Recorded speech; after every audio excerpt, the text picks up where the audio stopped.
Hi. So now you can join. I have just started. Okay, yeah, good. Yeah, I think we're okay.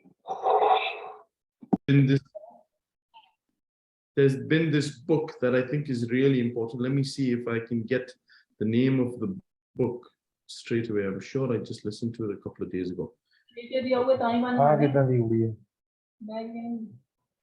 ਹੈ 6 ਚਾਹੀਦੇ ਇੱਕ ਵਾਰ ਨਹੀਂ 6 ਸਾਰਿਆਂ ਨੂੰ 6 ਚਾਹੀਦੇ ਨੇ Okay, guys, Vlad, the name of the book is called The Psychology of Money. Okay. If some of you guys are lazy readers, I am one of a lazy readers, so I just listen to an audiobook. The Psychology of Money is a brilliant book. It's not a difficult read, probably 200 pages.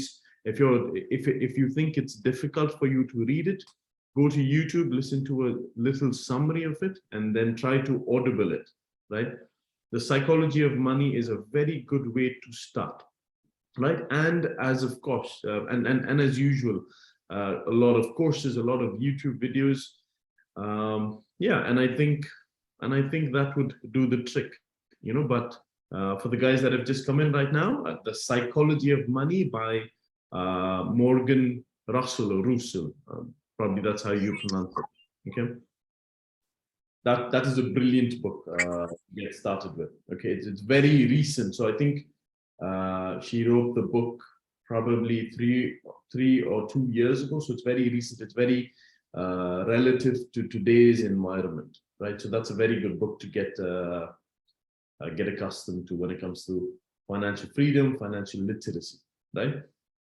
And again, bear in mind, right, in order to be financially free, you don't really need to understand all of the principles when it comes to finance and investing. You don't really need to know how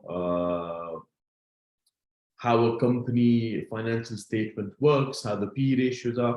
It's not important. Yes, it would be good, but you don't need to know that. You just need to know a few basic principles, which I'll probably get into today, and you can just take it from there, right?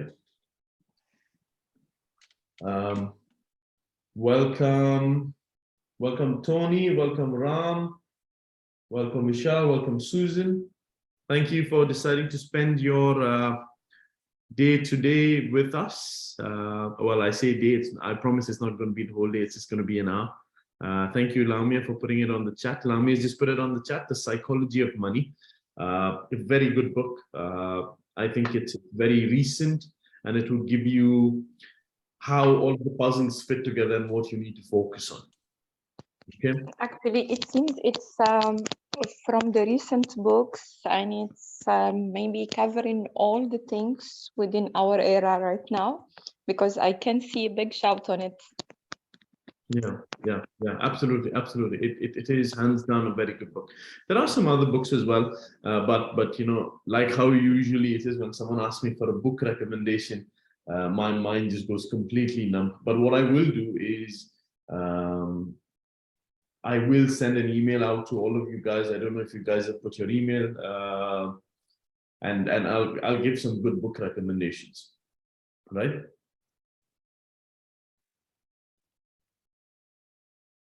Okay, guys, we've got a handful of people over here. Mr. Manoj, whenever you think is ready, we can get started.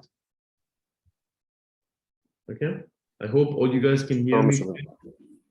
So, sorry, say that again, Mr. Manoj. I'm saying hardly 1 or 2 minutes we'll wait, otherwise we can start. Okay, brilliant. 1 or 2 minutes. Okay, perfect. Vlad, was I able to answer your question, or do you want me to kind of delve a little bit more? No, I totally understand, because I'm following a bit and I'm trying to find information. But a lot of it doesn't apply necessarily to our market, right? Because like I'm looking at, I don't know, the guy who wrote Rich Dad Poor Dad, right? Great book, I would agree. But he speaks about a good debt, because you avoid the taxes that you have in US and most of Europe. But here to us, it doesn't apply. So then I'm thinking, okay, what information do I need, you know? Yeah. Actually, I'm very glad you bought Rich Dad Poor Dad, you know, and a very good recommendation. So, guys, if you guys have not heard about Rich Dad Poor Dad, straight away after this, after your conversation with me, just do a quick book summary. It was actually one of the first books that I've read. And what that really helped me was it gave me a good, something that I really picked up from that book was, if I'm going to spend my money, like I'm always evaluating, do I spend that money for my happiness today, or do I make sure that money is working and growing for me so that eventually one day I'm not dependent on an employer or somebody else for me to have happy life, if that makes sense. So Rich Dad Poor Dad is really good. He doesn't really talk very exhaustively about major financial principles or investing themes and definitions, but he gives a really nice story that helps, like a lot of us, just understand exactly what getting out of the rat race is. And that's the value that I got from the book, Rich Dad Poor Dad, Vlad. And I think that's a really good way to start your journey into financial literacy. Although it's not very technical, it gives really good principles and you can understand, right? But the psychology of money is more technical. It will give you steps. So step 1, step 2, step 3, and it's a little bit more exhaustive, if that makes sense, right? Okay, guys, for the new guys that have entered, welcome. Welcome Banu, welcome Mishad, welcome Manu. Okay, thank you for I this. think, Mr. Benson, we can start because it's already 1:15. We can go ahead and simultaneously, whoever is joining, we can add them. Okay, brilliant. Okay, guys, so welcome to this little session. Just a little bit of an introduction. My name is Benson. I've been in the Middle East for pretty much all my life. I've been born and raised over here. I work for a firm called the deVere Group. I am a wealth advisor. I'm a financial planner. So essentially what I do is on a daily basis is tell people what to do with their money, right? Depending on what their goals are, right? So we've done a couple of qualifications here in the Middle East just to make sure that I'm fully qualified and certified to do that. And I've been working with the same firm for the last 5 to 6 years. And I just love everything about investing, stocks and shares. You know, if you look at my Instagram feed or if you look at my YouTube feed, you'll find only 2 themes. It will either be food or it will be investing. And that kind of just resonated with me, and I just realized that, okay, this is something that I love to talk about. This is something that I indulge in when I have a lot of free time. So, you know, this is something that what I should be doing for a living, right? So that's just a little bit about me. And today I purposely chose your fastest way to financial freedom because quite recently, 2020, you know, I'm sure a lot of you guys have been through that time. I had a lot of clients, you know, 30 years old, 40 years old, a couple of kids, you know, and the usual expenses that a normal family household would have. You know, you've got your rent, you've got your school bills, you've got a little bit of debt, your normal monthly expenses. Now, what happened during this period was very very important to me, right? Now, a lot of conversations that I was having with my clients were, hey, Benson, I'm really scared. I'm really worried that I may lose my job. You know, I don't want to be in this position ever again. What do I have to do to make sure that regardless of what happens, I have a consistent income coming into my household, coming into my bank account on a monthly basis that's going to take care of all of my expenses? Now, this was not just something that one of my clients told me. I was having probably 4 or 5 conversations about the same topic on a weekly basis. And that's when I realized that the most important thing that any one of us can do at any point in time is focus towards financial freedom, right? And in my opinion, I think the fastest way to financial freedom is Very simple. It's through investing. So a little bit of today, we'll just talk about the different pillars of investing, which is why should someone invest? When should someone invest? How should someone invest? What are the options available for someone to invest? And where they should invest. And I'll give you a little bit more. After that, I'll just show two diagrams that I think is important. And if it's the only thing that you take away from today's conversation, it will be those two diagrams. And I think that will have a very good impact. But I don't really want to jump into it before giving a holistic view about the whole investing realm and what we have to do to take advantage of this, which is retire early and just live free, right? Okay, and guys, if you have any questions in the interim, feel free to stop me and just ask your questions, okay? Right, okay. So, like I was saying, 5 pillars to investing, 5 questions on investing. And let's talk about the first important pillar. Why should someone invest? You know, for me, it's very important. I want to be in a position as soon as possible where I'm not renting my time for money. I would want to be in a position that I can do whatever I want, whenever I want, with whoever I want. So for me, it's very simple. For me, I need to have a monthly passive income coming into my account. So now that is going off of a tangent of that, there's 2 types of income. There's your active income and then there's your passive income. Active income is essentially what you do on a daily basis. So you'll be going to your individual jobs, making money. And that's basically your active income. Your passive income is money that comes into you on a monthly basis without you not having to do a lot, right? So the guys out over there that don't have a passive income, your core focus is to be using your active income to build your passive income. So at a certain point in time, at a certain point in your career, your passive income takes care of all of your expenses. It takes care of your rent, it takes care of your utility. If you guys have children, it takes care of their school fees, and it takes care of all of the expenses.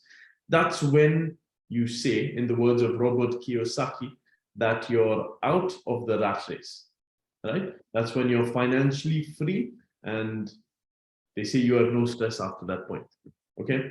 So that's my why, right? That you create a pot of wealth and you get a return from that pot of wealth. And that return from your pot of wealth gives you your monthly income, right? So I'm going to explain that one more time. From the active income I'm making, I'm going to be putting a portion of this towards an investment wealth pot. When that investment wealth pot becomes a certain amount of money, I will be living from the interest that it generates throughout the whole year, right? This is when I can say that I'm financially free. I'm not dependent on an employer. I'm not dependent on anybody else for my monthly income. And I'm completely stress-free, right? So, yeah, you know, like essentially, that's what I think most people should be working with, you know, travel, relax, spend as much time as you want with your family, you know, money is coming in on a monthly basis. You're not dependent on a government. You're not dependent on a separate entity to tell you when to stop working. I know, so I'm Indian, and in India, they say that, okay, listen, you have a couple of, you start a couple of pension schemes, and they start to give you money by 60, or by 65. You know, I know in the UK it's 67. Different countries have different age limits when you can start accessing your pension. I don't want to be working until 67. I don't want to be in a position where, you know, I am doing something that I don't like, you know, God forbid, until an age, and I'm forced to do something, if that makes sense, right? So that's the position that I don't want to do. And what I need to do that is as much money as early as possible. I have to keep it invested. So this pot becomes big enough that I can live only from the interest of it. So let's say, giving you a little example over here, let's say I would want $3,000 on a monthly basis. If I would want $3,000 on a monthly basis, I would need to have my passive investments generate me $36,000 on a yearly basis. Okay? For me to have $36,000 today as an income, my investments need to be $720,000 if I'm getting a 5% growth rate. Now, what happens is if I have $720,000 and I'm getting a growth of only 5%, okay, I'm being very conservative, then every year I have $36,000 that I'm taking in from my investment pot, and the investment pot of $720,000 remains exactly the same indefinitely. I can live until 67, 89, living off of the $36,000. Okay, I hope that made sense. If you guys have any questions, feel free to jump in. Feel free to ask me any questions. Okay. Let me just make sure that. बस बंद करने लगा हूँ, leave करने लगा हूँ. Just give me 1 second.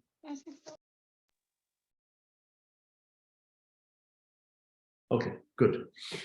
Right, okay. Any questions out over there? Any questions over there? Anything you guys want to ask me about why should someone invest? Feel free to ask me that right now, right?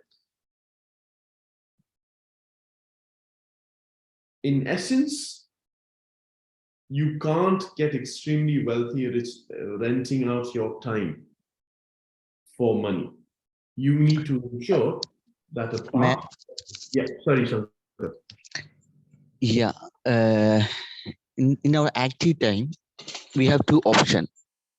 The excess money we can deposit in bank on interest basis, or else we can invest, as you said. So the invest is having a risk factor, right? Absolutely right. So the excess income, that means the after our active time or our as pension, as you mentioned, this pension scheme. So we need to take risk. Correct. Right. Absolutely right. Absolutely correct. Yeah. Right. Okay. It seems to me from your question that you're a little specific on taking this. Okay. Let me give you an alternative scenario. Right. Okay. When you keep your money in the bank, what happens? Right. I think in India right now, if you keep your money in a bank, it's for all of the non-Indians out there, you get an interest from the bank, which you would have from your banks as well. You know, the US government does it, the UK government does it, the government of Philippines does it. You give them a certain amount of money and they will give you a return. This is the most conservative thing, investing that anyone can do. At the moment in India, you can give your money to the bank and the bank will give you 5% of return, right? Now, the problem is you have something known as inflation, for those of you that are not aware, okay? Now, if the return that you're getting is 5% and if inflation is 9%, then you're actually losing minus 4%, right? If that makes sense. So I'm going to give you another example of the US government. If you give your money to the US government, okay, it's called a 10-year treasury yield. If you give them your money for 10 years, the US government will give you 3% every year. Inflation in the US is 8.5% today as we speak. So you're not actually getting anything. The value of the money that you have is not growing. It is depreciating, you know. So it's very important that you take the adequate risk. And I will talk to you about risk as well. But leaving money in the bank is basic. You're just giving money to the banks. Banks don't keep their own money in the banks. What does a bank do when they receive your money? They will invest it, they will give it to mortgages, and they will make sure that money is growing and working for them. So what you need to do is also ensure that your money is working and growing for you.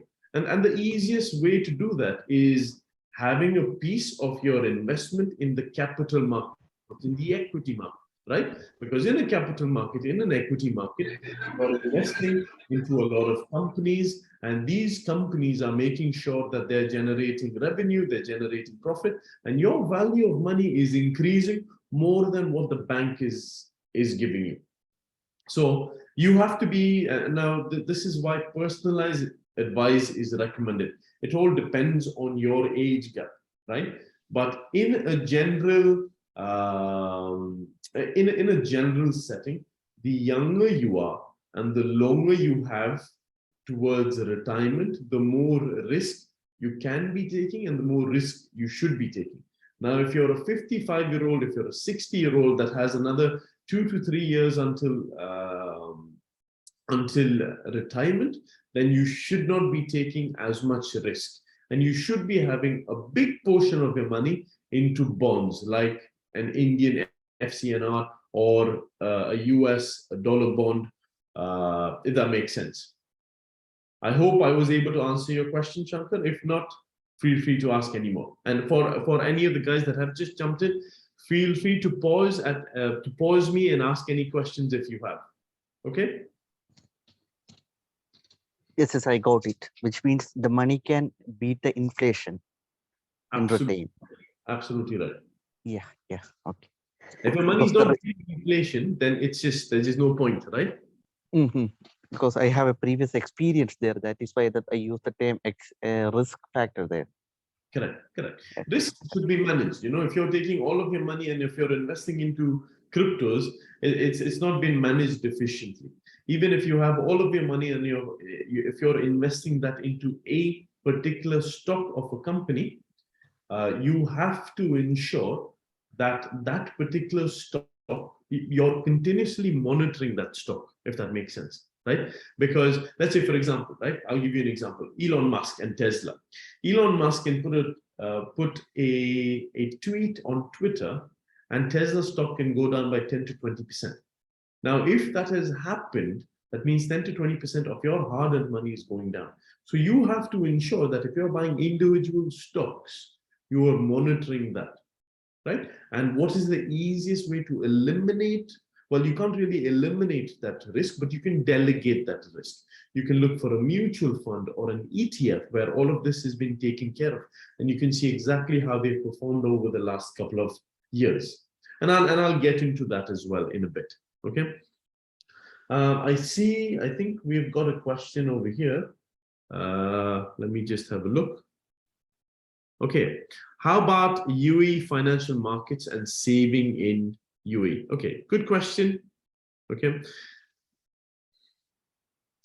What you would have to do before investing is you'd have to look at a track record. Okay, you'd have to look at a track record of how they have performed over the last 10 years, 15 years, 100 years, right?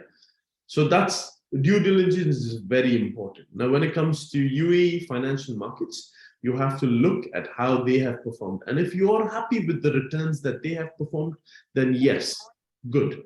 Another thing that you need to ensure before you invest your money is you'd want to ensure that if anything were to happen to you, whoever you would want the money to go to, they will get the money within 30 or 40 days. It shouldn't be a situation where the money is locked up, where it goes on to probate, where you would have to get lawyers involved, and it's a really messy situation, right?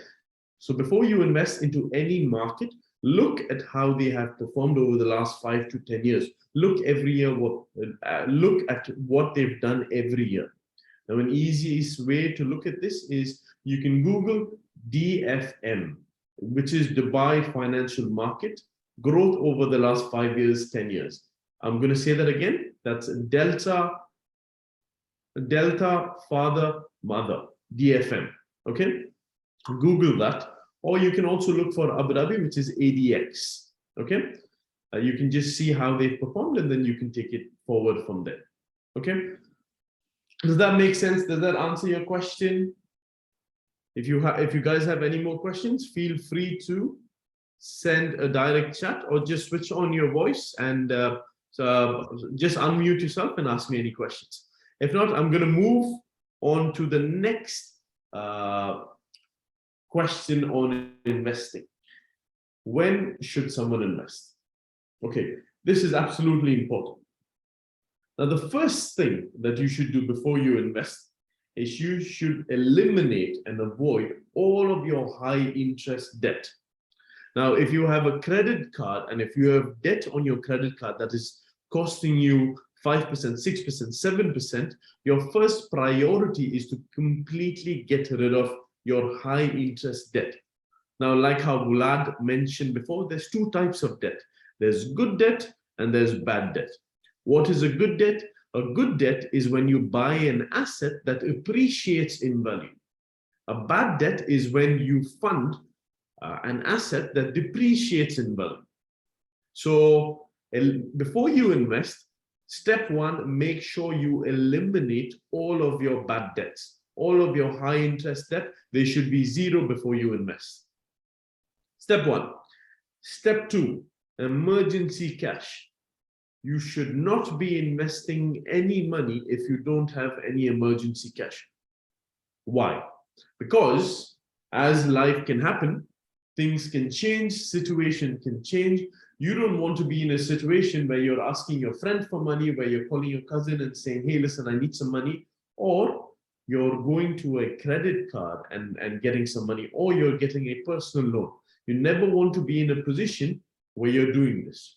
Now, what's the rule of thumb? The rule of thumb for emergency cash is to have at least 3 to 6 months of expenses liquid in your bank account at all times. I'm going to repeat that because this is so important.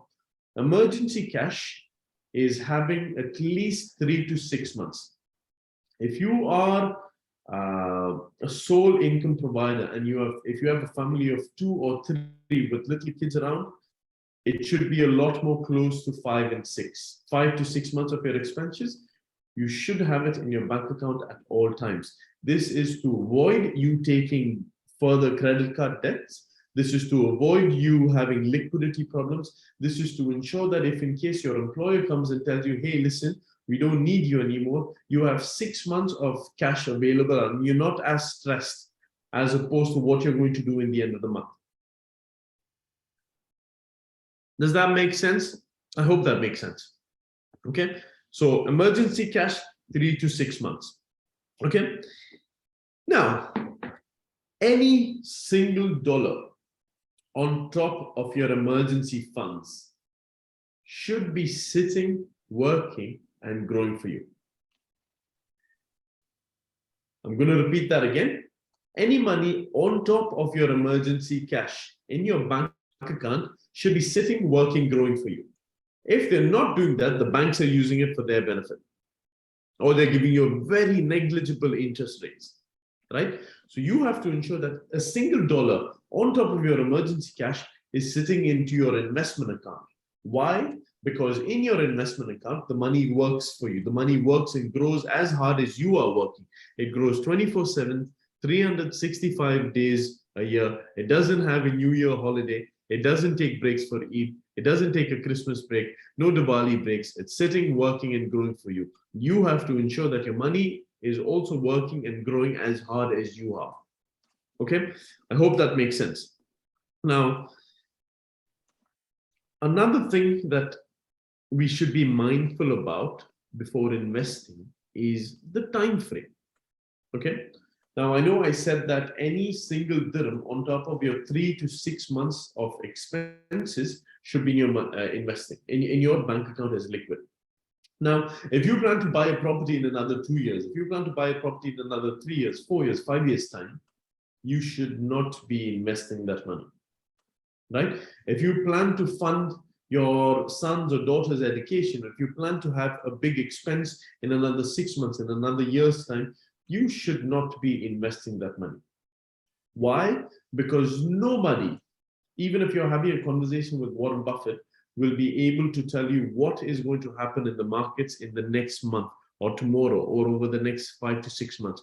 Markets are extremely susceptible to changes, and you have to ensure that if you're investing money, you have to have a medium to long-term outlook.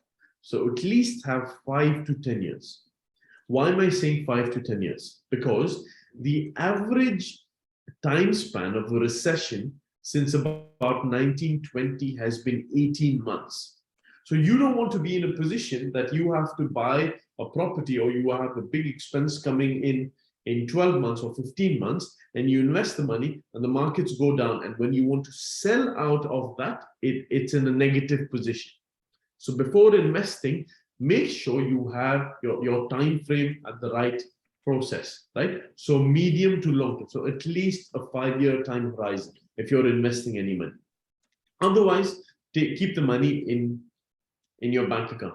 Yes, you would be subjected to inflation eating away your real value, but that's a risk that you would have to take, right? So if you would want to invest, have a medium to long-term approach. The way I invest is I'm investing that money. I don't need it for another 5 to 10 years, or if things change, if I decide to buy a property in another 5, 6 years, that's when I'll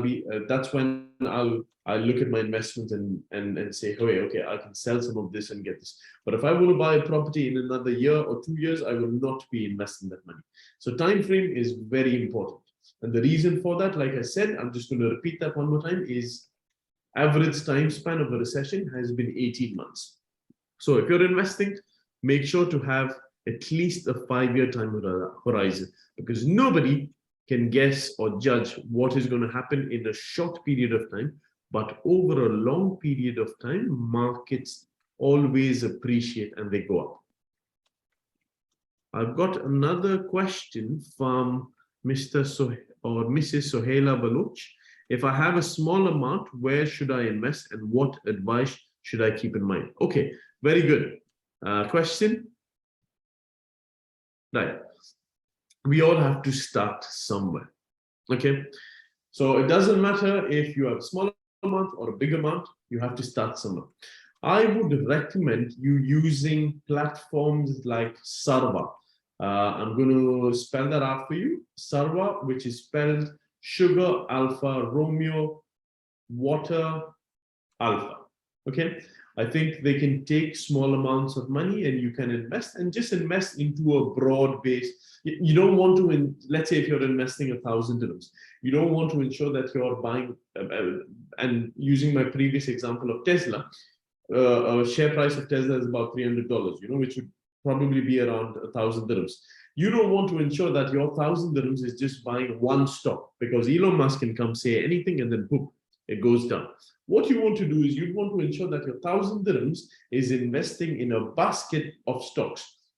So even if Elon Musk comes and says something, the loss from that event is balanced out by any of the other stocks out there. You'd want to be buying a big basket if you're not willing to spend the time, energy, and effort to research a single stock. So Sarva is a pretty good bet if you want to invest small amounts of money. But yes, starting somewhere is the most important thing you can do right now. Okay. Any other questions? Feel free to type it down. If you have any other questions, feel free to ask me. Okay. If not, we'll move on to the next pillar, which is how should someone invest? Okay, this is very important. Okay, so you should have a budget. Budget is absolutely important. I don't know if you guys have heard of the 50-30-20 principle. This is just a very nice way to split your income. 50% of your income should be on your fixed expenses. Okay? Make sense? 50% of your income, the 50-30-20 principle, 50% of your expenses should, 50% of your income should be for your fixed expenses. This should be your rent, your utility bills, any other expenses that you have. The remaining 30% can be for your wants, right? Any other expenses, any variable expenses, the servicing of your car or your flights on your holiday, whatever. The remaining 20% should always be invested. Hands down. It should be saved if you have not reached your emergency cash. But if you've reached your emergency cash amount, anything else on top of that should be saved, invested, working, and growing for you. I hope that makes sense, right? So that's the 50, 30, 20 principle, right? Now, how should someone invest? There's only two ways you can invest, right? You can either invest on a monthly basis or you can invest a lump sum. For the guys out there that have a lump sum, make sure you don't invest your emergency cash. The invested amount should be after your emergency cash.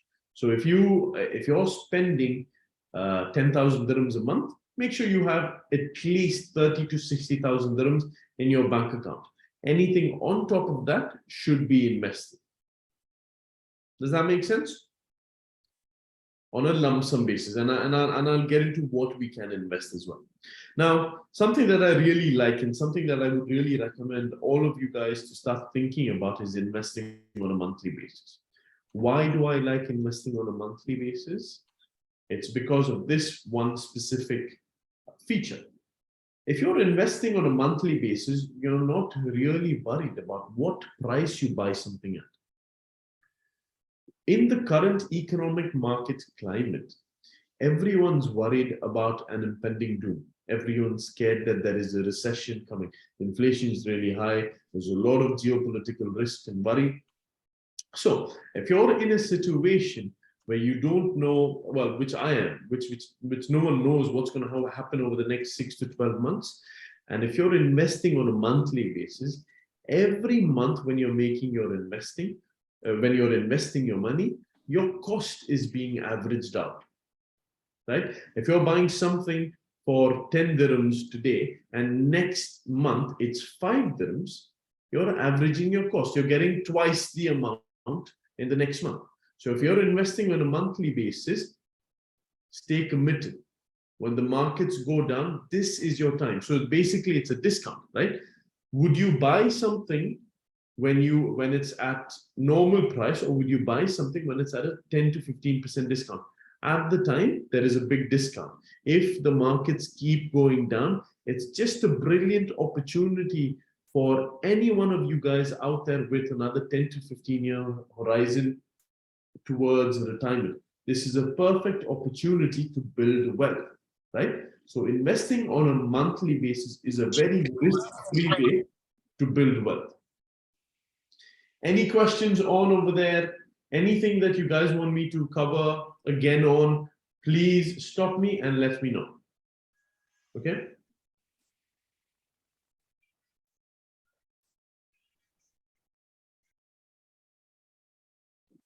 Okay, I'm just going to look at the chats to see if there's any questions. Okay, none? Okay, brilliant. Okay. I hope that made sense. So investing on a monthly basis is a very risk-free way to start investing because your cost is being averaged down. And we all know that over medium to long term, markets generally appreciate in value. And you don't want to be in a position where you're investing 100,000 dirhams right now, and after 3 months, you're looking at it and it's 90,000 dirhams. If you're investing on a monthly basis, your cost is being averaged, if that makes sense. Okay, good. I'll move on to the next point, okay, which is what to invest your money in. Okay, now if you have some money and if you would want to invest it, there's only 6 areas that you can invest it. It's actually 5, but recently we had another addition.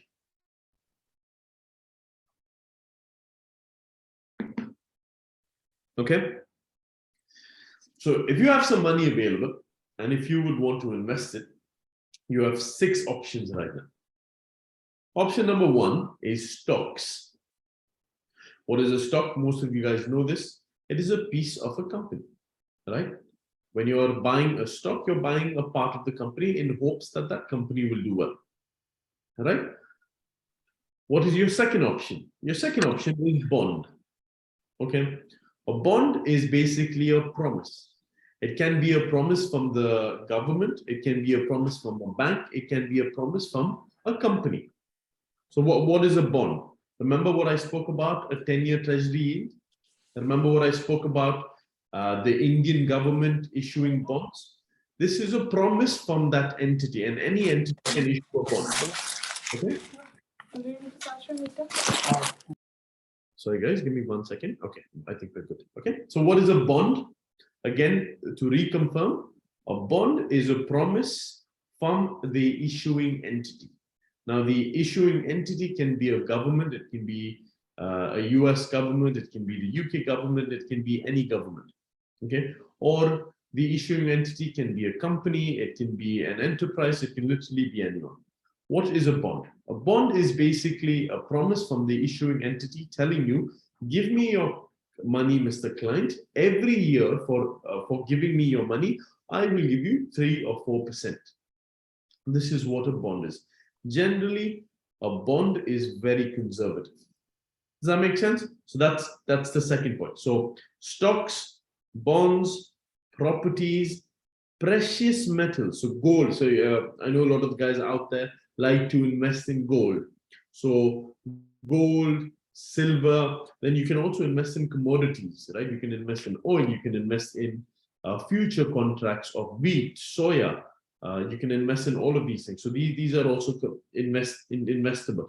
Then also art and luxury goods. You know, they also come down over here. So precious metals, commodities, luxury goods, art, they all come down in the same kind of subject line. The next thing is cash.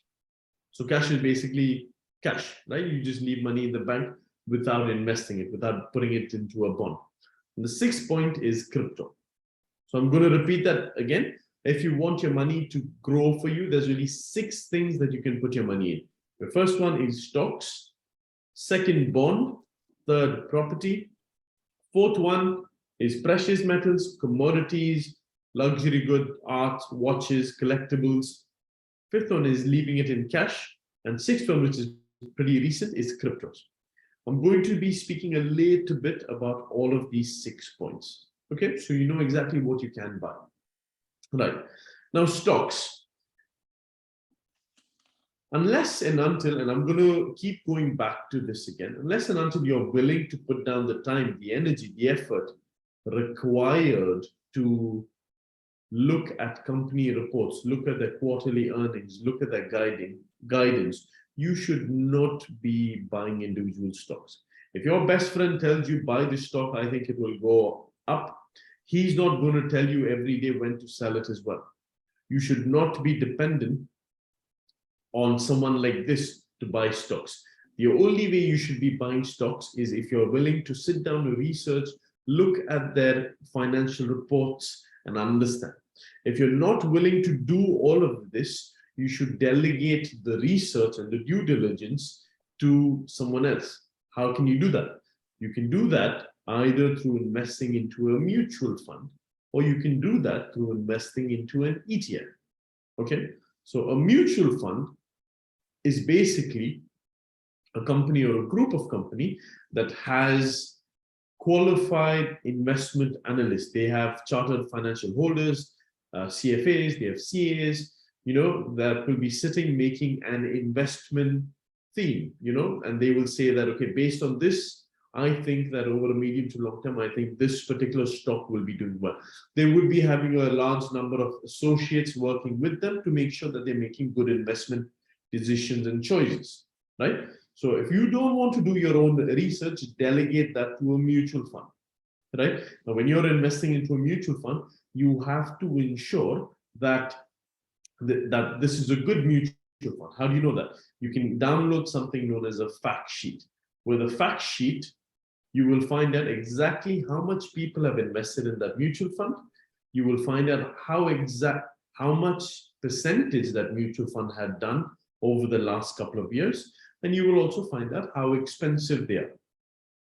Now, a cheaper alternative or a cost-efficient alternative to investing into a mutual fund is through an ETF.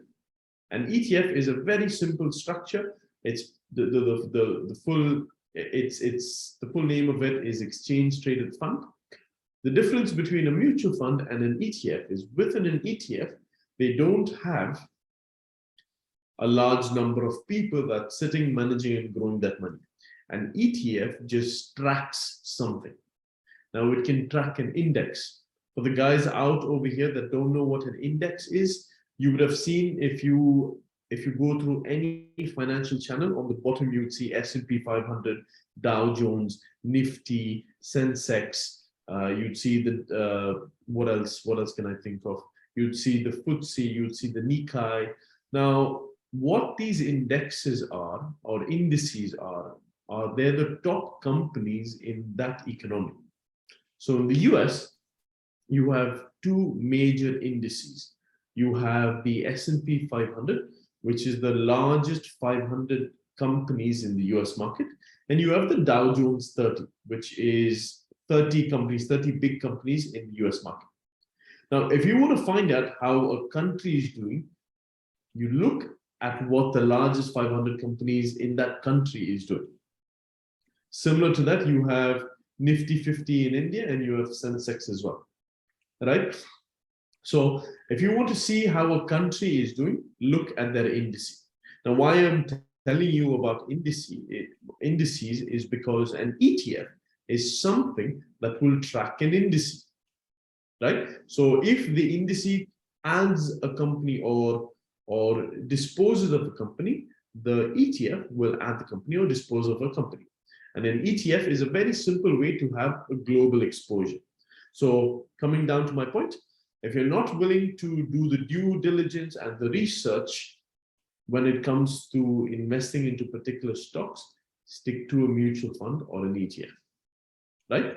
And for mutual funds and ETFs, you can download things known as fact sheets. It's simple stuff. Again, like I don't want to get really complicated. If you guys have any questions, like I'm very active on social media, I'm very active on LinkedIn. I run a page called Benny Talks Money, which is Benny, B-E-N-N-Y Talks Money on Instagram. Just drop me a quick DM. I'll be happy to answer any of your questions. We can jump into a quick call as well. So just to kind of run that through again, download a fact sheet and look at all of this information. How much money is in the fund or the ETF, how they have performed, and what their cost is. So that's important that you should know. Okay. Any questions there? Anything that you guys want me to touch base on? Hi, Mishad, Madhusudanan, ask me your question. No problem. Welcome. If you guys have any questions, please feel free to shoot it on the chat or switch on your audio and let me know.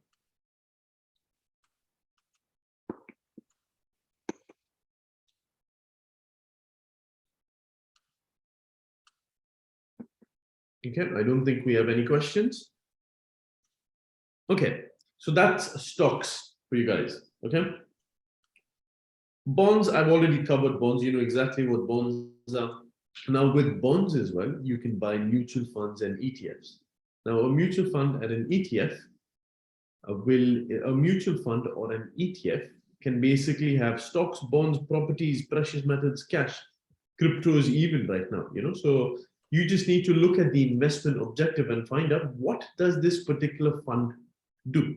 What does it invest in? Does it invest in equity? Does it invest in bonds? Does it invest in property? You know, you can have mutual funds, ETFs for all of these things. Make sense? Okay, I think I've got a question over here. Will fact sheet cover all the regions and countries? Okay, good question. I think the question over there, if I understood you correctly, is can you have a mutual fund or an ETF for all of the countries, all of the regions, all of the asset classes? Absolutely correct, right? You can invest into properties in China, you can invest into a property market into the US, you can buy a simple ETF that invests into technology companies, you can buy an ETF or a mutual fund that invests into healthcare, into the banking sector, anything, whatever you can think of, you can get a mutual fund or an ETF that invests into that. And all you need to do is download the fact sheet and find out exactly what they invest into. And they'll tell you all of the companies that they invest in. They'll tell you how they have performed, and they'll give you all of the information that you need. Fact sheet, that's important. Okay. I hope I have answered your question. If I haven't, please feel free to let me know. Okay, guys, again, if you have any question, feel free to switch on your audio. Okay, brilliant. Thank you, Vikram. Right, okay, property. We're moving on to the third asset class. So 6 asset classes. The third asset class is property. Okay, when it comes to property, I think timing is everything. Okay, but this is more of a personal belief. You have to be, you have to ensure that you're getting in at the right price. It's more specific. You have to be mindful about liquidity constraints. I think property is important. I think everyone needs to have property. But you can also invest into property if you don't want to keep your money tied up. You can buy a mutual fund or an ETF that invests into a lot of companies that buys and sells houses or buys office spaces and rents it out. So that's just a very easy way for you to have property exposure, if that makes sense. Okay. Right? Make sense? Any questions? Feel free to let me know. Next point is... Excuse me. This property which is mentioned that in other ways, can we say that is it same like real estate marketing? Sorry, can you just ask me a question again, Shankar? Yeah, the property, the investment in property means same like as what this real estate marketing performs, which means Correct. buying. Yeah, we buy the property at a certain bit of time, we resell it. Correct. It's same like that. It's not exactly the same. So I'll tell you what happens. Okay, so now when you decide to invest into properties, what you'll be doing is you'll probably buy a property, you'll probably get a mortgage, you'll get a loan, and you'll have the property. You can rent it out. The property can appreciate. All of that. When you sell it out, you pay taxes depending on where. If you buy it in UAE, obviously you pay no taxes. If you rent it out, you have rental income coming to you. When you're investing through property, through a mutual fund or an ETF, the fund does all of this. The fund looks at different properties. Recording in progress. The fund looks at different properties to sell. The fund will be renting out those properties. If it's a residential, if it's a commercial unit, the fund will be doing all of that. What you see is you can buy a piece of that fund, and your piece will appreciate depending on how the fund performs. So let's say you have a fund like that, that is buying and selling properties, and every year they're making some profit, they have some rental income coming in. Let's say you have a fund that is doing exactly the same thing. They're renting out properties here in the Middle East, and they are getting about 10%. Then if you invest 100 dirhams with them, your 100 dirhams would be giving you 10%. Again, it's a very simple example. Just like I just put the simple example so that you can understand how it's like investing into a real estate. You pretty much get almost the same exposure, but obviously you pay the fund a fee for doing all of that for you. Did I answer your question, Shankar? Yes, got it. Which means, so it is through as a real estate market, it is physically, which means the activities is through physically. Here it's a digital, or it's not visible. It's so funds or the SIP or what is called some kind of investment, right? Correct. So you can either invest into that as well on a monthly basis, which is for those of the guys out there that don't know what an SIP is, it's basically just a monthly investment, which is called systematic investment plan. So within a real estate sector as well, you can invest either on a monthly basis or on a lump sum basis. And when the fund grows, your money grows as well. When the fund gets a rental unit, they will average out all of the rental units that they get, and you will see the same return minus the fee that you pay for the fund. Okay, brilliant. Okay. Moving on to the next point is precious metals and commodities. Now, a lot of people use precious metals. I know a lot of people use gold. Okay, and what is gold used as? Gold is usually used as a good hedge against investment, right? So if people lose trust in the US economy, if the US dollar weakens, right, then gold will go down, because people look at gold as a way to hold value, right? At the moment, you can hold value to gold or to dollars. If people lose trust in the US government, in the US economy, then the value of gold will go up. If there is recession worries or things like that, then the value of gold will go up. I don't necessarily think there's a lot of value in precious metals, but this is a personal belief, because as opposed to being invested into stocks, where there's a group of people involved, they are buying a product, selling it at a profit, they are deriving value. Gold really doesn't have a lot of value unless and until you're wearing a piece of jewelry, you can enjoy it. But I don't necessarily think gold will go up if everything else goes down. Like, I think the only value of gold is really a hedge. If everything else goes down, gold will go up. So the whole benefit of gold is, let's say in a recessionary market, you want to take some cash out. If you want to take some cash out in a recessionary market, all of your other investments will be down, but gold would be up. Gold is a good hedge, right? So that's my thought process on gold primarily, gold and silver to a certain level as well. So I don't actually invest a lot of money into precious metals, but if you'd want to invest into precious metals for the purpose of hedging your risk, then not more than 5%. I hope that makes sense. I've got a question from Chirag. Okay, how to avoid stock losses? And he's asked me another question as well. Is keeping gold in the bank as profitable, or it's just safe in banks? Okay, so how to avoid stock losses? Okay, now the way that you avoid stock losses, in my opinion, is you be diversified. Diversified as in, if you have only $1,000, don't invest all of that money into a stock. Invest that into a mutual fund or an ETF with a huge, large exposure. Okay, that's the first step to avoid stock losses. The second step is to have a long-term time frame, right? If you're investing, don't think you can just put in money today and you can get 10%, 15% profit in the next 3-4 days. This could happen, okay? But this shouldn't be your expectation. This shouldn't be what you should hope for, right? It may happen, but have a medium to long-term outlook. The longer your outlook, the less riskier an investment becomes, okay?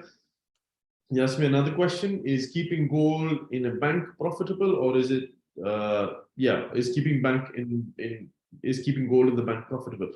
Keeping gold, like I said before, the whole value that I see in keeping gold is just if all of the markets go down, then the price of gold will go up, right? This is the value that I see. Unless and until you can time the market, unless and until you buy low and sell high, right? That's the only way gold becomes valuable. I don't necessarily do that, but I know a lot of people that do that. Okay. Any other questions there? Please do let me know. Otherwise, I'll move on to the next bit. Okay.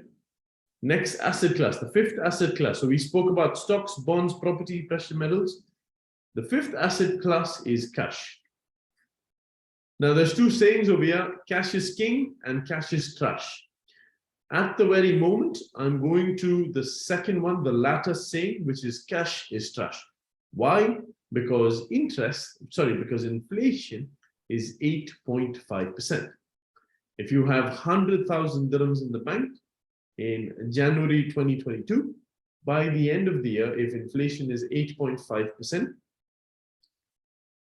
your cash is valued at 91,500, right? Keeping money in the bank is your safest way to lose money. You have to bear a little bit of this loss when it comes to your emergency cash, but anything on top of that, in my opinion, should be invested. That's my take on cash. Unless and until you want to buy a property in 2 to 3 years, then keep the money in cash, don't invest that money. Make sense? Okay, cool. Now we're going to something really exciting. Cryptos, okay? Cryptos, I know a lot of people see a lot of value in cryptos, okay? I see some value in cryptos, but you have to be really careful, okay? It is extremely volatile, okay? It can fluctuate quite a lot. Personally, I don't think anyone should be investing more than 2 to 3% of your net worth into cryptos. Think about cryptos at the moment as a gamble. And if you really want to get into it, not more than 2 to 3% of your net worth. So let's say all you have is $100,000 in the bank. You should not be investing more than 2 to 3% of your net worth. So not more than $2,000 to $3,000 of your net worth into cryptos. Why? Because if 2%, if that crypto goes to zero, you will be affected, but you won't be affected as much as investing 20, 30%, regardless of what anyone tells you. Even if someone tells you, okay, invest into this crypto, this is going to do 100%, don't do more than 2 to 3%. Yes, in the off chance, crypto is extremely risky. It could go up by 100%, but in that case, your 2% has grown to 4%. Just withdraw some of your capital and then let everything else run. But be very careful. Don't invest more than 2 to 3% of your net worth into crypto, unless and until you're not willing to put in the due diligence, the work, the time, and the effort to understand these things. Okay, make sense? Any questions? Не, он на расстоянии. Ну-ка, не, он мне писал что-то, но не работает по воскресеньям. Да и по субботам он так работает. Это 2003, я смотрю, съехала. Не забудь, пожалуйста, и отправить. Oksana, I don't know if you have a question for us. If you do, please let me know.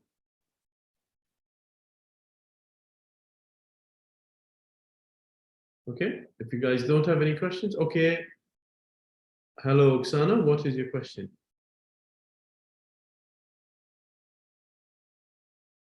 Okay, no questions. Okay, good to go. Okay, any other questions from anyone? Please let me know. Otherwise, we can move ahead. Okay, done. Okay, so the fifth point, the fifth pillar of investing is where should someone invest? Okay. Diversification, diversification, diversification. Okay. Absolute importance, right? When it comes to diversification, you need to have different asset classes. Okay. You need to have a little bit into stocks. You need to have a little bit into bonds, because bonds still grow money. And if you need liquidity, you can use bonds. You also need to have property, because the biggest value in property that I see is it generally appreciates in value if you buy the right areas, and you can use leverage, right? And you get rental income. So property is also important. Have diversification. Diversification is important when it comes to the asset classes, but diversification is also important when it comes to geographical areas, right? So my example, right? I am of Indian origin, right?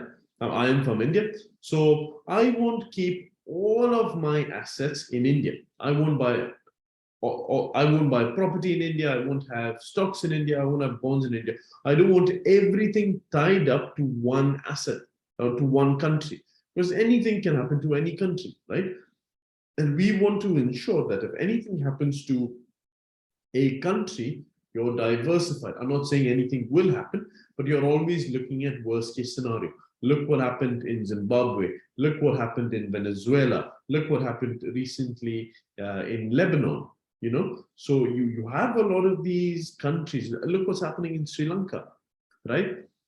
So you always want to be diversified. You don't want to keep all of your eggs in one basket, whether that be an asset class or whether that be a geographical location as well, right? I hope that makes sense. So when it comes to where you should invest, diversification, diversification, diversification, both geographically and from the asset classes. Another thing that you should be really mindful about is your age and your time frame. If you're if you have 5 to 10 years to retirement, you should be taking very less risk, right? You should be having a lot more exposure to bonds as opposed to stocks and equities. If you are a young person just getting started into this investing journey, you can take a certain amount of risk. You can be a little adventurous. Why?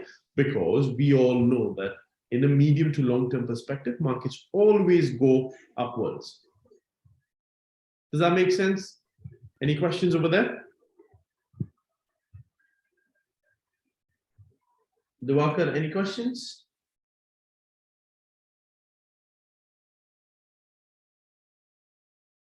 Okay, right? Okay, guys. So I think excuse me, this diversification. Yeah. What we can say that the shares, we are going to invest in some shares, unless of this different countries, different asset classes, different sectors, we can choose that one. For example, banking sector, and for example, any oil or oil and gas plant project, something like that. In different asset classes or different sectors we can invest, right? It is also included in the diversification. Absolutely correct. Absolutely correct. Yeah. Absolutely right. Right. So just to kind of for example, insurance. Yeah, absolutely right. Right. So what you'd want to do is, if you think there is a particular sector that is going to do really well, my personal opinion is, I think that over a medium to long time, technology will always do well, right? Over the next 5 to 10 year horizon, I think technology and healthcare will do extremely well. So where is a big tech hub? At the moment, it's Silicon Oasis, which is in the US, right? You have a lot of companies like Microsoft, Alphabet, Google, Tesla, all of these companies, and then there's a lot of new companies as well. So I would always put a little bit of my investment into the tech sector, into the US, right? What would be good as well would be renewables, with the whole world trying to transition into clean energy. I would generally have an outlook of, okay, like EVs, I would probably get into the EV sector, I would, which is electric vehicles, semiconductors. I would get into all of these sectors, which I think would do really well, right? So yeah, that's a personal opinion.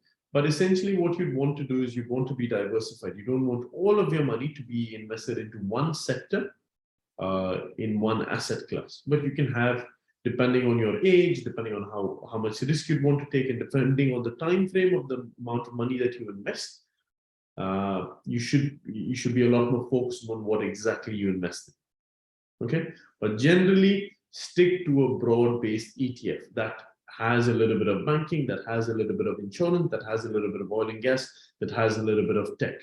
The S&P 500 is a very good bet. The S&P 500, the reason I keep going back into S&P 500 is the S&P 500 has done 9.2% every year over the last 100 years. Okay. I hope I was able to answer your question, Shankar. Shankar is the only one asking me questions. If anyone else has any questions, please feel free to stop me. Okay. Right. I think I've got another question. What about at the age of 40? Okay, how to start with? Okay, that's a pretty good question, Kumar. If you're 40 years old, I would assume that you have another 25 years until investing. Depending on how much money you have, and depending on how old your kids are, you have to take advantage of the equity market.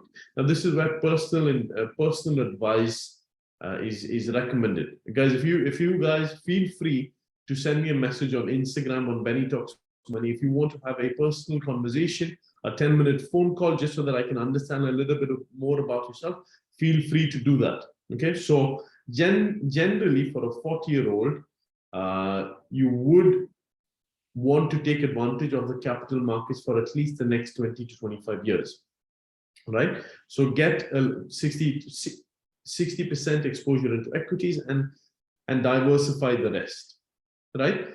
Again, I don't know your circumstances. It would be based on your circumstances, the recommendation I would make for you, Kumar. But if you want to get personalized advice, just get in touch and we can have a conversation. For all of you guys out there as well, I post a lot of stuff about investing, about financial freedom. So if you guys would want to see content about this, feel free to follow Benny Talks Money on Instagram. Okay, right. Any other questions? Anything else you can think of before I share my two diagrams that I think is very important? Okay, Vlad has asked me a question. If I had $100, sorry, if I had $1,000 today, how would I invest it? Okay, I'm going to make a couple of assumptions, Vlad. If I had $1,000 today, I'm assuming this is after I have paid all of my high interest debt. I'm assuming this is after I have finished all of my, sorry, if I have all of my emergency cash. If I had $1,000 today, this is the best time to invest. Why? Because everyone's afraid that there is a market crash coming, right? Everyone's afraid of a recession coming. So what would I do is I would be buying a little bit of the S&P 500. What is the S&P 500? The S&P 500 is the top 500 companies in the US. I would literally be buying $1,000. I would be buying $1,000 worth of the US economy, right? That's what I would be doing, right? If that makes sense. Any questions? Feel free to let me know. I hope I made sense over there, Vlad. $1,000 straight away into the S&P 500, and you can invest into the S&P 500 through different ETFs. A very famous ETF, without me being too complicated, is WOO, which is from a company called Vanguard. The ticker symbol is Victor Oscar Oscar. Okay, so you can just Google WOO fact sheet and you can get a lot more information. I hope I was able to answer your question. Okay, thank you. Okay, you're welcome, Vlad. Anything else from anyone else out there? Please feel free to let me know. Okay. Now, this, in my opinion, is the fastest way to financial freedom. If you guys take anything from this meeting, it should be this. Okay, I think Oksana has a question. Oksana, shoot when you're ready. Hi, good afternoon. Hello, good afternoon. Sorry for interrupting you. Just like all of you discuss here, just like the basic knowledge about the investment. And basically, if you're talking about the stocks market, right? All of us having here like multinational like environment, right? It depends. It really depends which nationality you are, which accounts you have, like local account, dollar account, which currency account, right? So is there any like portals or handouts or information where we can like get an easy access and in very easy understanding way how to open the account, in which currency is better to invest, in which markets we can invest, in which countries we do invest, having this or this currency account. So is there is a more easier way to invest in some other stocks in dirhams, let's say, or it should be like more stable like euros or dollar accounts? What is your advice on this? Okay, good question, Oksana. What I would usually do is, and what I actually do is I keep most of my investments in US dollars, you know, because all of us over here are in a very transient economy. You know, we don't know, okay, I would love to be here for as long as possible, right? But I don't know if I'm going to be here for the next 30, 40 years. But my personal opinion is, I think at the moment, US dollar is very strong, which is one benefit. I think in my lifetime, the US dollar is going to be strong. And there is another beautiful opportunity. The beautiful opportunity is at the moment, the US dollar is pegged. 10 years ago, $1 was 3.68 dirhams. Right now, $1 is 3.68 dirhams. 10 years ago, 1 dirham was about 12 to 13 rupees. Right now, 1 dirham is about 20 to 21 rupees. 1 dirham 10 years ago was about, sorry, 1 pound was about 7 dirhams. Right now, 1 pound is 4 dirhams. So when you're investing, you have to also take care of currency risk. At the moment, UAE dirhams, like it's in dollars, right? You're pegged, your money's pegged. So I would always keep the money in dollars, right? Because you're eliminating the risk of currency fluctuation. And it also means that if you eventually go back to your home country, you could just convert it that time and you haven't taken a lot of risk, right? Or you've taken very limited risk by investing in dollars, right? So that's what I would probably do to eliminate your currency risk. I know you've said something over here. Let me just read that. Exactly, UAE dirham is very stable as well to the dollar. Absolutely right. So try to keep it in those 2 currencies. Okay, I've got a question from Will. Okay, what is your points to those people who are investing in condominiums, which are popular in my home country?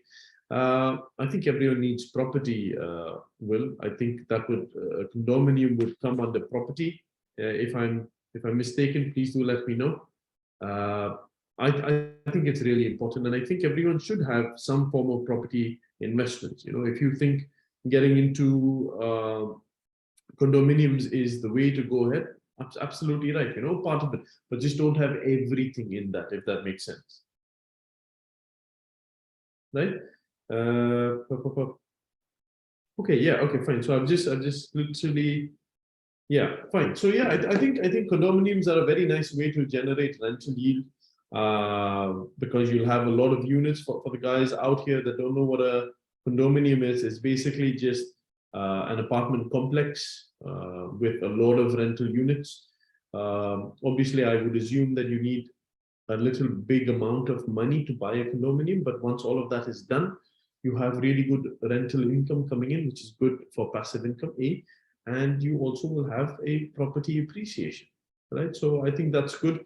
Obviously, I'm no expert in condominiums or even the real estate market, so you would have to do your own due diligence, or you would have to speak to industry experts, right? Any other questions over there? Anything else you think I can be of value to you? Please feel free to switch on your audio or type in a message. If not, I'll move on to the next bit, which is the only bit that I think you guys should keep in mind. Okay? Right, okay, so all of us over here in this conversation has 3 pots, okay?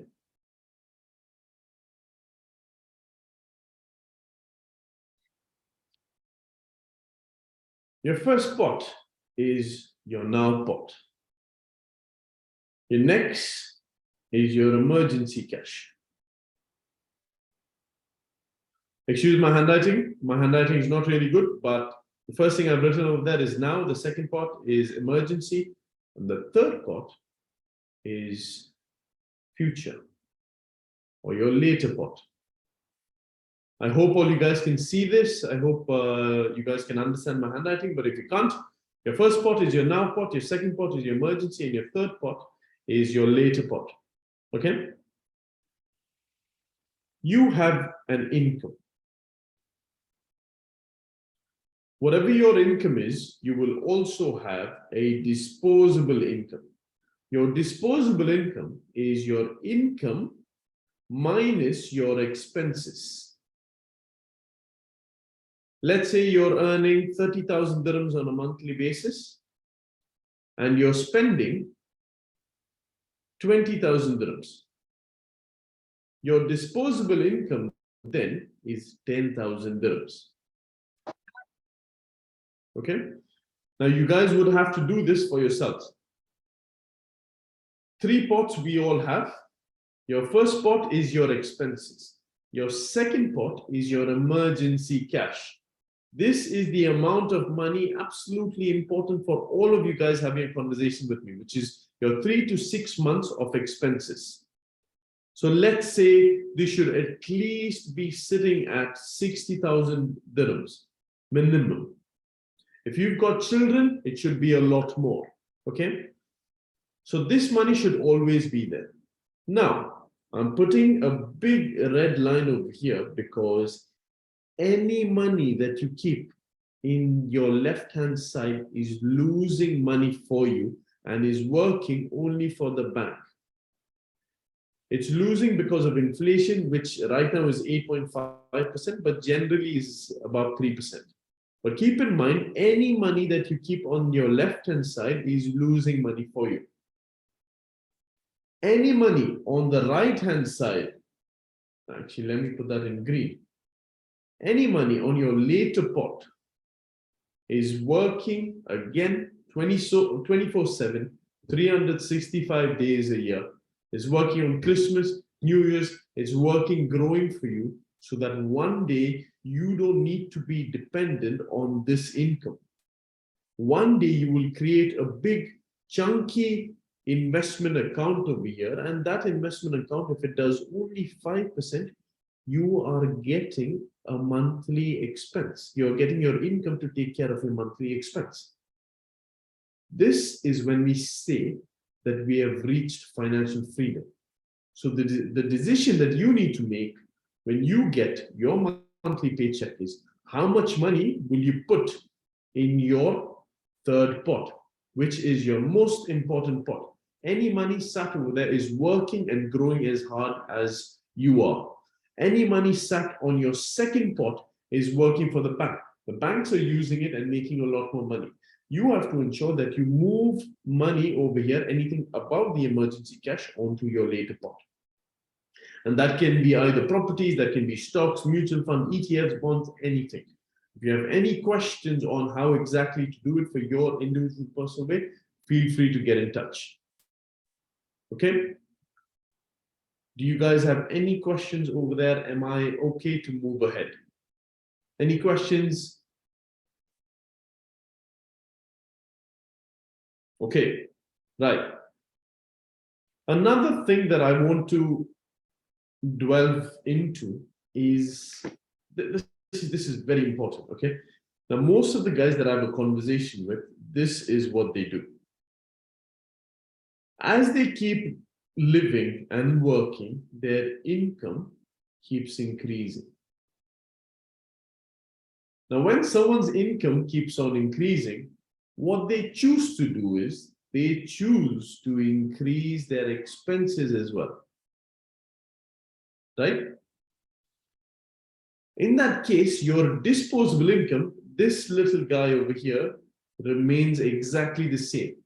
If you get a raise and you decide to buy a better car, or you decide to rent in a different area, your expenses keep on increasing as your income keeps on increasing.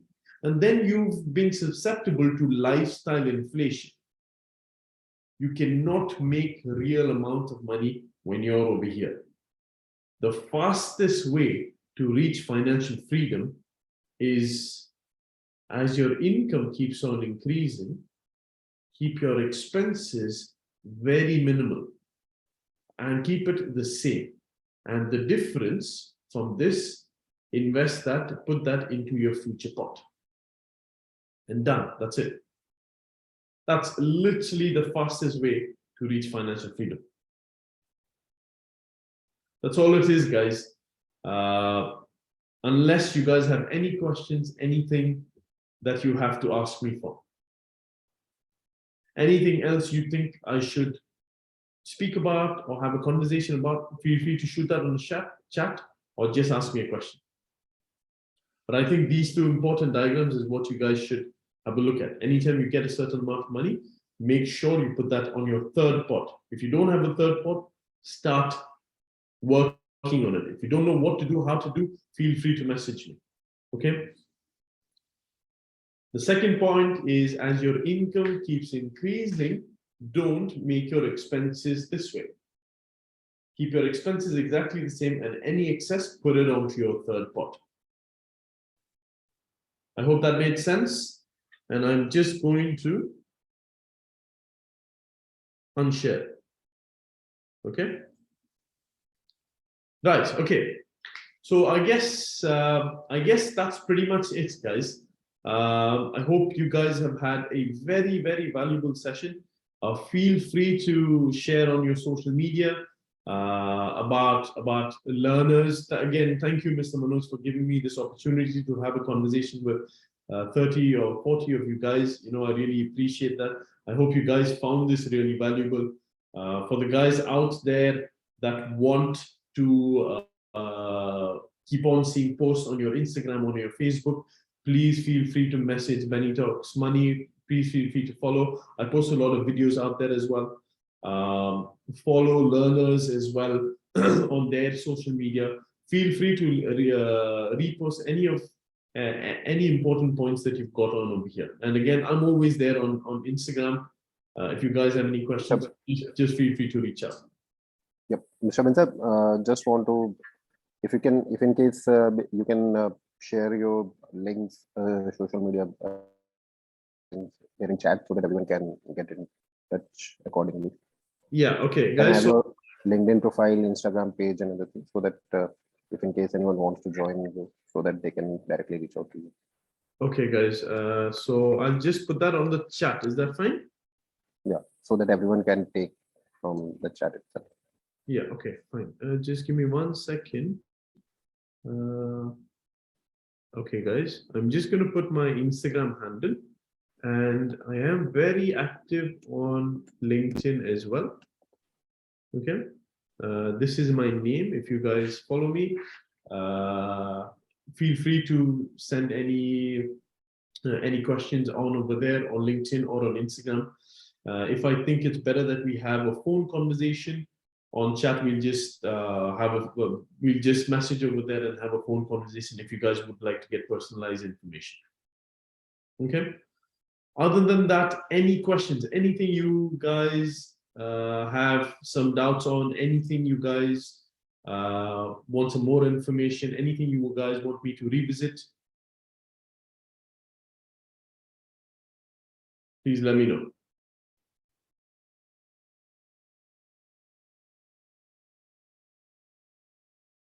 Okay, thank you very much for expecting your support for the platform. Okay, no problem, Shankar. You're welcome, Lakshan. You're welcome, Oksana. You're welcome, Afreen. You're welcome, Ishad. Thank you guys for deciding to spend this time. Thank you, Vlad.